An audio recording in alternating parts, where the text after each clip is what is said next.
To begin, I'd like to read a story. Because they were indoctrinated in the Ukraine, where they came from. There were no Seventh Adventist schools there. In those days, there were very few Spirit of Prophecy books published in the German language. My brother, E.E., recalls the time our dad and mother returned from camp meeting. They brought with them a light green, hard-covered book of about 120 pages. Decidedly changed our parents' future. This little book was possibly the first copy in the United States of a German translation which had significant statements from the testimonies relative to Christian education.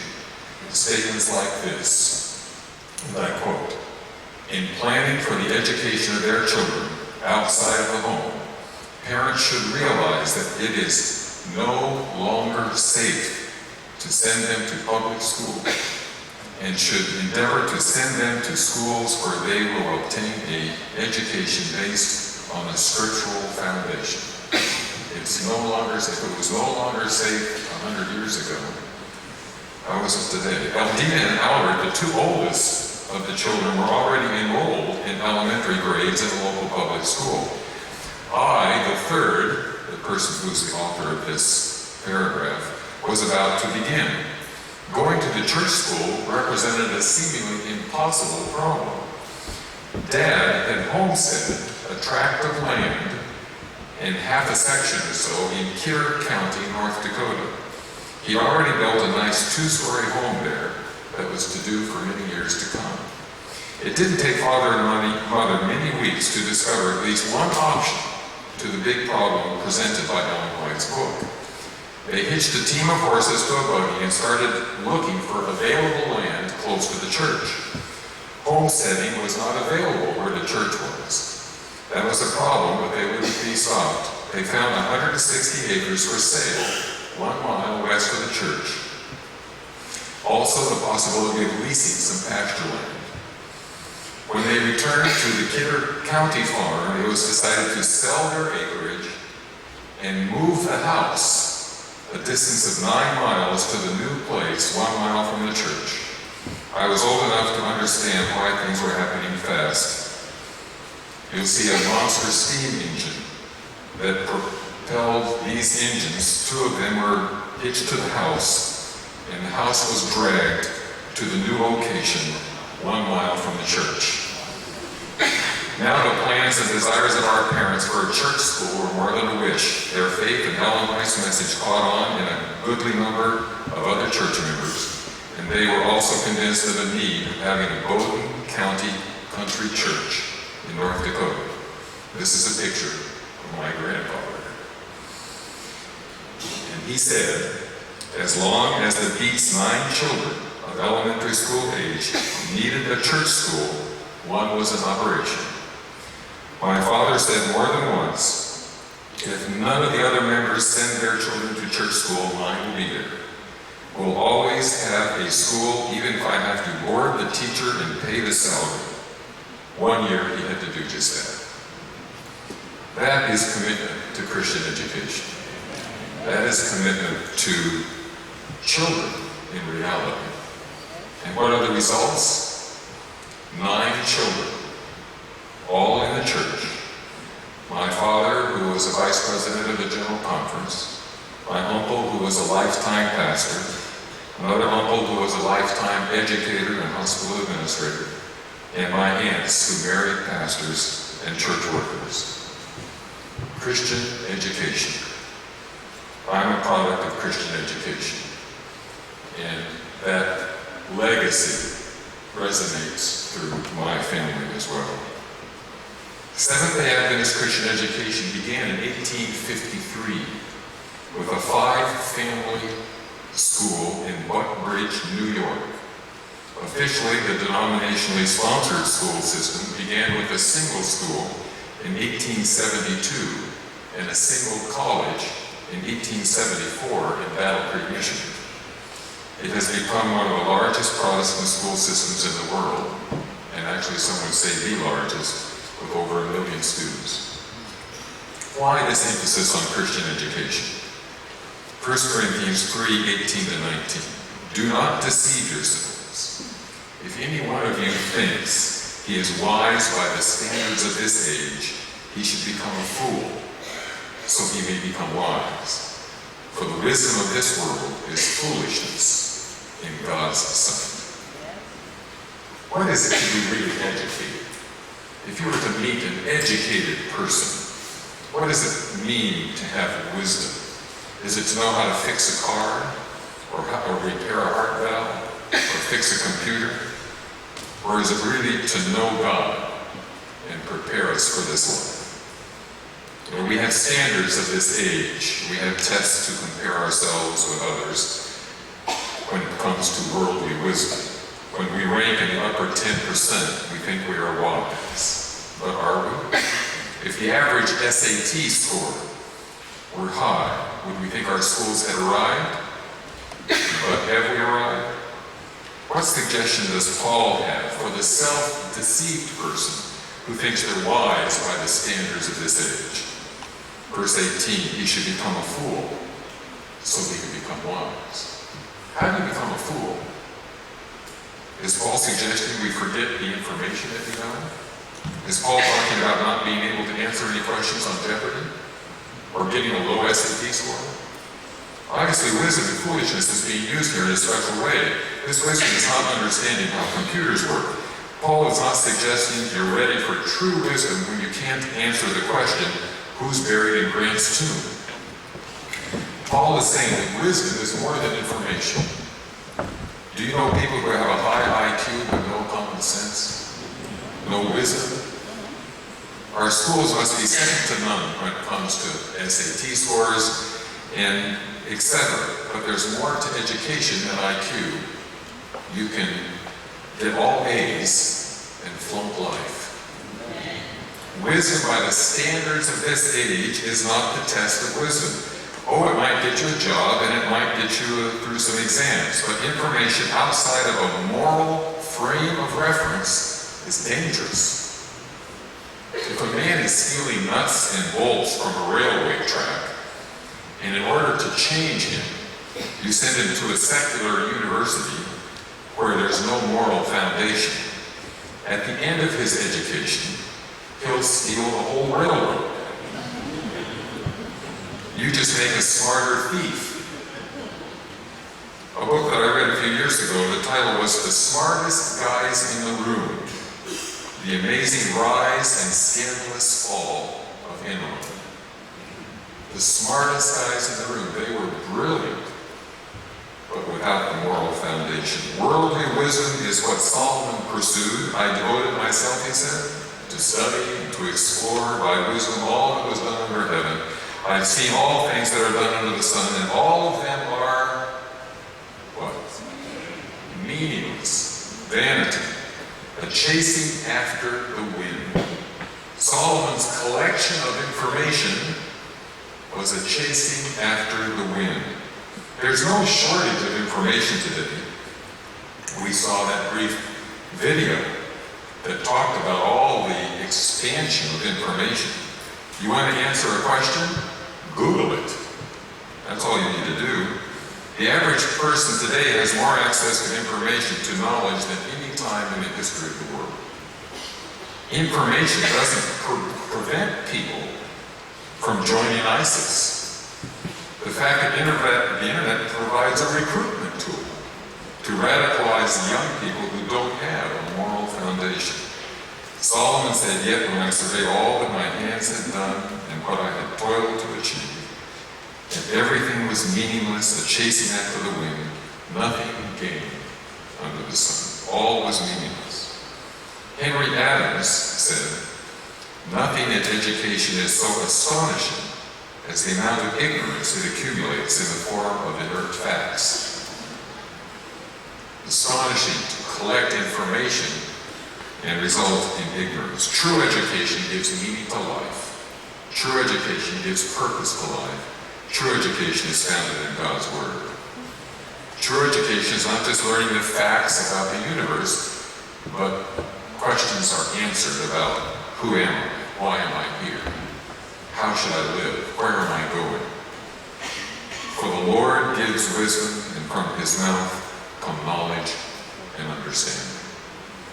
And what is the beginning of wisdom?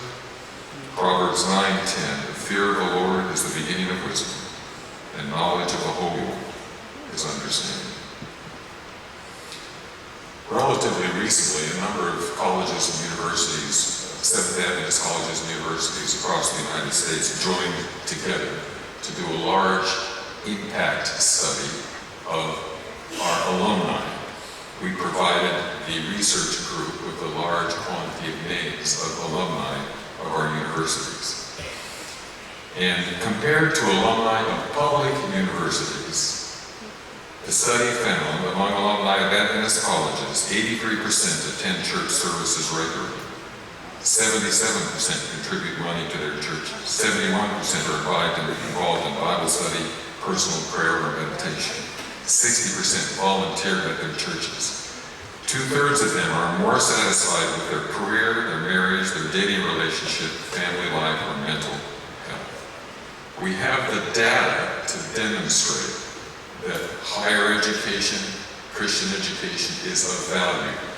We have the data to demonstrate that K-12 education in the Seventh Adventist system is of significant value. There still are, however, parents who somehow feel that an Ivy League education, a more expensive education, a fancier education, somehow will provide their children with a better life. But the reality is, without that fundamental moral foundation, it will not be a better life. There are those who say that about Christian education that our children are too isolated. It's like a greenhouse or a cocoon. They're in an unreal world. They're not exposed to the real world. I make no apology for our schools being a greenhouse or a cocoon. A cocoon is appropriate for the undeveloped butterfly.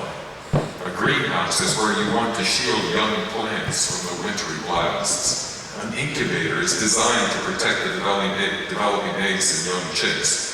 There would be no reason to exist if it was not to provide an environment that was different from and protective of developing minds, while at the same time exposing them to ideas that they will confront in the world, but doing that in an environment where they will be able to experience mentors who believe as they do, and where they will meet peers who have the same convictions they do.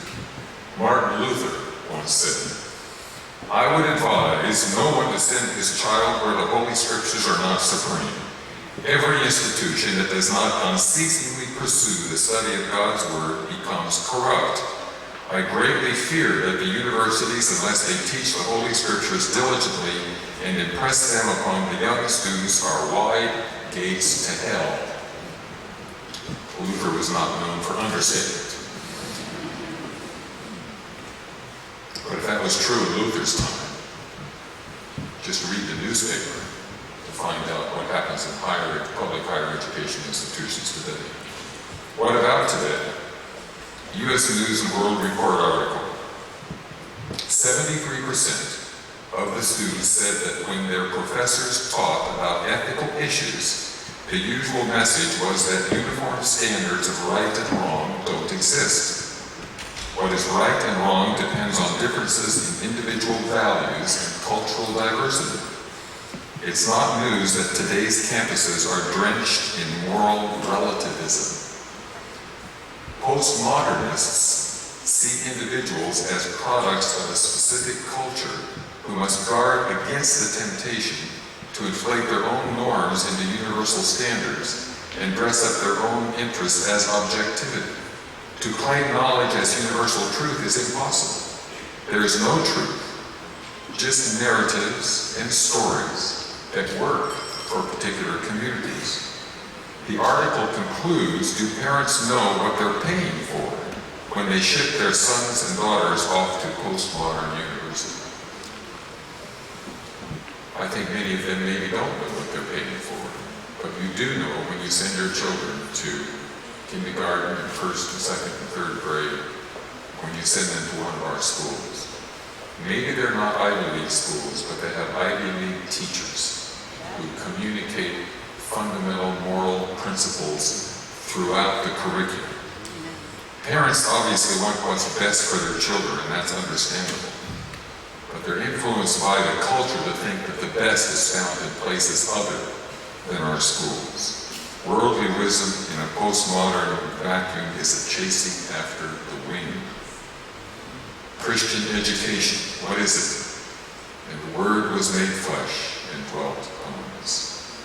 That's it. That's all. End of story. The Word was made flesh and dwelt among us. That's the sum total of why we have faith-based higher education. That's the sum total of why we have K-12 Christian education. God became flesh for us so we could know Him. We embody that message to future generations in faith-based, living, learning environments where they put flesh on abstract doctrines. We created environments where the Word becomes flesh every day, in every class, in every contact, with every student, through every employee. Education that is simply the communication of facts without the wisdom of living is not true education, for as Paul says, foolishness in God's sight, and as Solomon says, a chasing after the wind. The story is told of a crazy man who escaped from the insane asylum. He realized that he had escaped, and he felt like he needed to prove that he was not insane. And so he decided to prove he was not insane. He needed to repeat a truth. And so he found a ball, and as he bounced the ball, he went through the town saying, "The world is round, the world is round, the world is round, the world is round." And he was quickly put back in the insane asylum. Why? Isn't the world round? Yes. He had truth. He had facts, but he had no wisdom. He didn't connect the truth with life. Jesus in Luke 11:52, "Woe to you, experts in the law, because you've taken away the key of knowledge. You yourselves have not entered. You've hindered those who were entering." The experts in religious knowledge and preachers and teachers took away the key to knowledge. They stood around with the key and wouldn't open the door. They had the key. They didn't use it themselves. They didn't share it with others. They had religious knowledge. But it didn't do them any good. It didn't change their lives. Here Jesus refers to the knowledge that gives meaning to life. Living unto God takes more than truth. If truth was all that was needed, who would smoke? If truth was all that was needed, who would not wear their seatbelt? We need people who live the truth, not simply preach the truth, who practice the truth, don't just have the truth. James 2:19, you say you have faith for you believe that there's one God. Good for you. The demons believe that, and they tremble in terror. The demons have the truth. They don't live the truth. We may say we have the truth, but so does the devil. Christian education is to transfer lives so they live, not just believe the truth. All information, without a framework of meaning, without a framework of moral conviction, is foolishness, creating stupid, smart people. So Christian education is not 2 angels plus 2 angels equals 4 angels. Or studying the geography of the Holy Land, or studying the Bible instead of Shakespeare. The disciples of John the Baptist come to see Jesus. They're discouraged. Their leader is in jail. John himself has some questions and sends them to Jesus to ask him what's happening. Are you the Messiah, Jesus, or do we look for someone else? Jesus kept working, and at the end of the day said, "Go and tell John what you've seen." Not, "What do you mean am I the Messiah? Let me show you some proof texts." "What do you mean are you questioning that I'm the Messiah? Let me give you a Bible study. I have some truth for you." Jesus kept working. At the end of the day, he said, "Go and tell John what you've seen."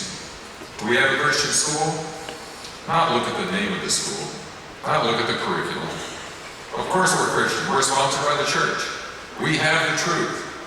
No, come and see. Watch the faculty and watch the students share their faith. Watch the school family get involved in community projects. See the life they live. It's not by theory that we are Christian. It's not by facts that we are Christian, but by how our lives demonstrate that we know Jesus, but how we love each other. Christian education is being with Jesus. The disciples didn't have much schooling.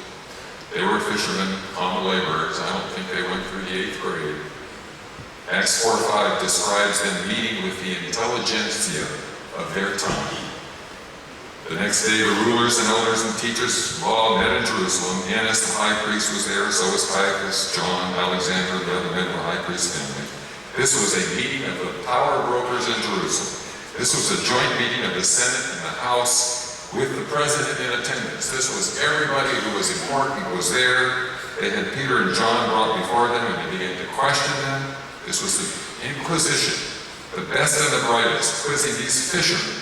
And when it was over, we read in Acts 4:13, when they saw the courage of Peter and John and realized that they were unschooled, ordinary men, they were astonished and took note that these men had been with Jesus. And that's what our education is about. Jesus, God became flesh in the incarnation, and we incarnate Jesus to the people that we teach. That's true wisdom, that's true education, that's what is an eternal significance. When you've been to our schools, other people see you have courage, and they take note that you've been with Jesus. When I completed a sermon when I was the pastor of the Collegedale Church, I frequently finished with a parable that I created in a mythical forest called Fenton Forest. I don't know, there may be some of you who were students at that time and may remember that. I conclude today's sermon with a Fenton Forest story.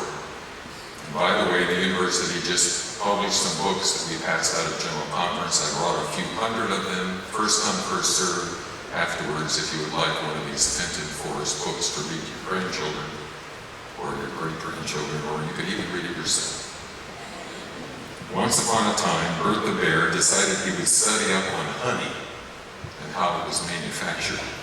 Now, when Bert decided to do something, he never did it halfway. He spent days with the comb of honey, studying the intricate construction techniques. He studied in the field, he studied at Big Tree Tech, he studied in the library, he studied in his den, he researched on the internet. He was spending all his time researching some new thing about bees and about honey.